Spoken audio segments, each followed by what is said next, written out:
A diversidade de substâncias no universo resulta da combinação de átomos e do tipo de ligações entre eles. Esta diversidade de substâncias é formada à custa de 118 elementos.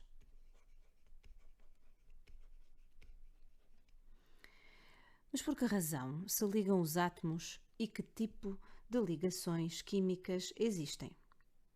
Ora, respondendo à primeira pergunta, os átomos ligam-se para adquirir uma configuração mais estável, para diminuírem a energia do conjunto desses átomos separados.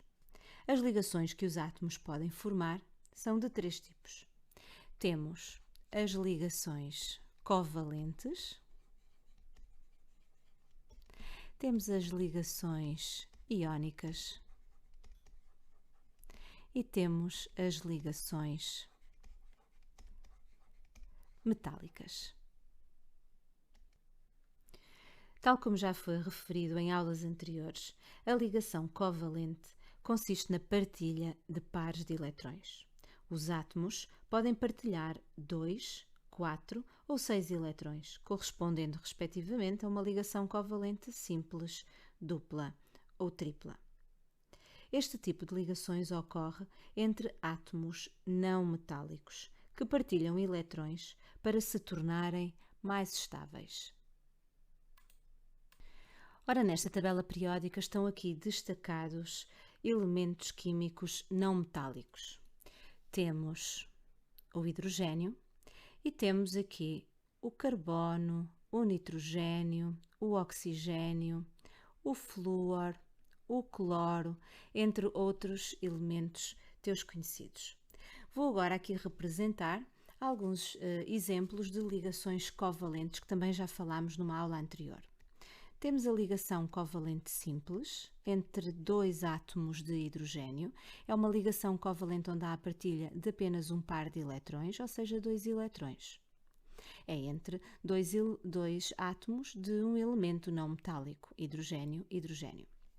Outro exemplo é o oxigênio, a molécula do oxigênio. Há a ligação de dois átomos de oxigênio.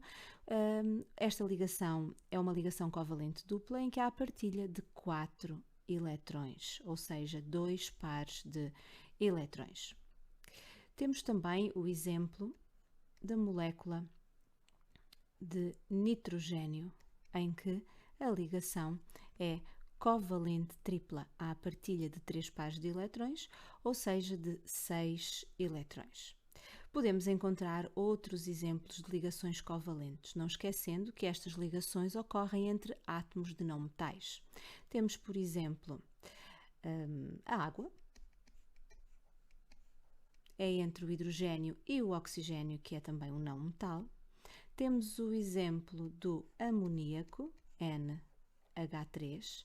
Temos o exemplo do metano, CH4, e tantos outros. A ligação iónica é estabelecida entre átomos de não metais e átomos de metais. Na ligação iónica não há a tendência para a partilha de eletrões como na ligação covalente, mas sim a ligação entre elementos em que um cede eletrões, o metal, e o outro recebe eletrões, o não metal. A ligação iónica consiste na atração entre íons positivos de elementos metálicos e íons negativos de elementos não metálicos.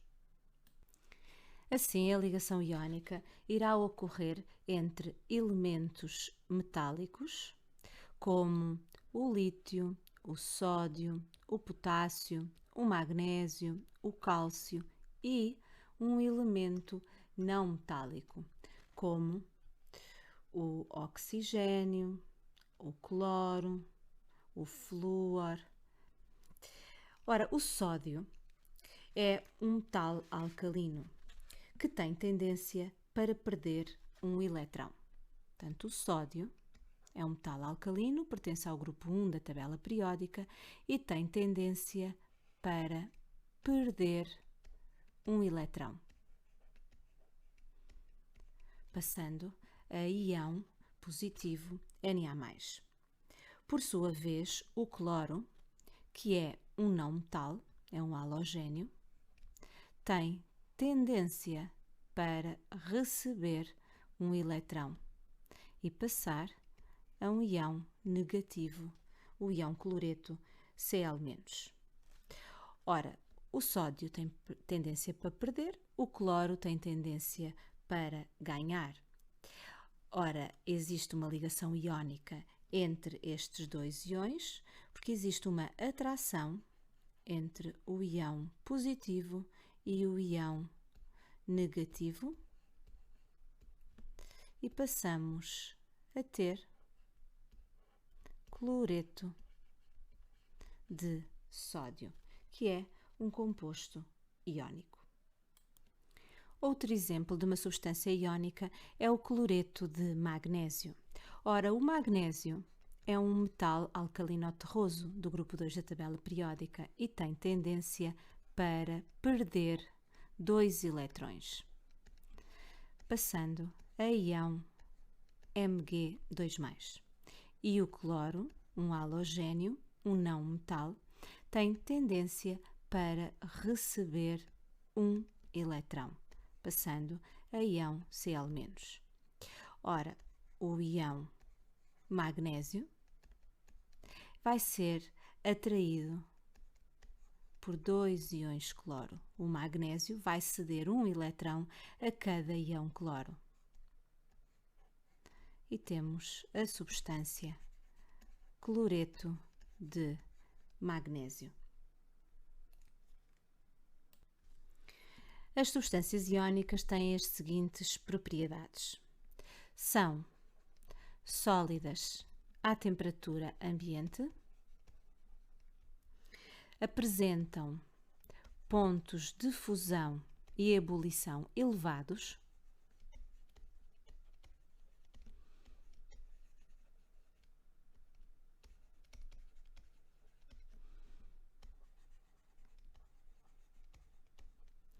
são maus condutores da corrente elétrica no estado sólido, mas são bons condutores quando fundidos ou dissolvidos em água.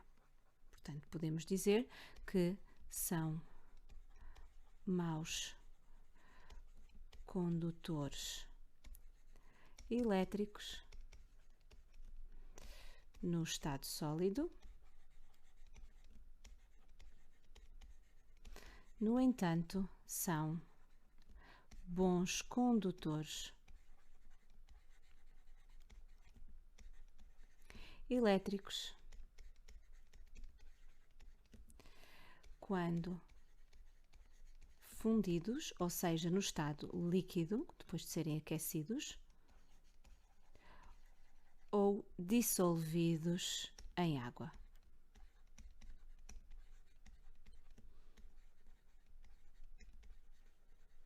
E estas são as propriedades gerais das substâncias iónicas. Falta-nos abordar a ligação metálica que ocorre nos metais. Metais como o lítio, o sódio, o potássio, o magnésio, o cálcio, o crômio, o ferro, o níquel, o zinco, o cobre, entre muitos outros. Os metais têm a particularidade de apresentar eletrões livres deslocalizados que vão ser partilhados pelos átomos da rede metálica. Os eletrões de valência não estão ligados aos átomos, mas deslocalizados por toda a rede de átomos, movendo-se em todas as direções. Portanto, eu tenho aqui uma representação, portanto, um modelo, muitas vezes chamado de modelo do mar de eletrões. Já está aqui representada a rede metálica e agora vou representar os eletrões livres que são partilhados por todos os átomos da rede metálica e estão em constante movimento. Estão aqui representadas algumas propriedades dos metais. Os metais são, na sua grande maioria, sólidos à temperatura ambiente, à exceção do mercúrio, do césio e do frâncio, que são líquidos. São também bons condutores térmicos, daí serem utilizados, por exemplo, em panelas para aquecer rapidamente os alimentos. São também bons condutores elétricos, daí serem utilizados nos fios condutores dos circuitos elétricos. O cobre é o metal mais utilizado. São também maleáveis, ou seja, eles dobram com muita facilidade e são dúcteis, o que significa que podem ser reduzidos a fios. Esta maleabilidade e esta condutibilidade dos metais deve-se à estrutura flexível dos íons, bem como à liberdade de movimento dos eletrões na rede metálica. Espero que tenhas compreendido. Continuação de um excelente trabalho. Não te esqueças de fazer os teus apontamentos no caderno diário.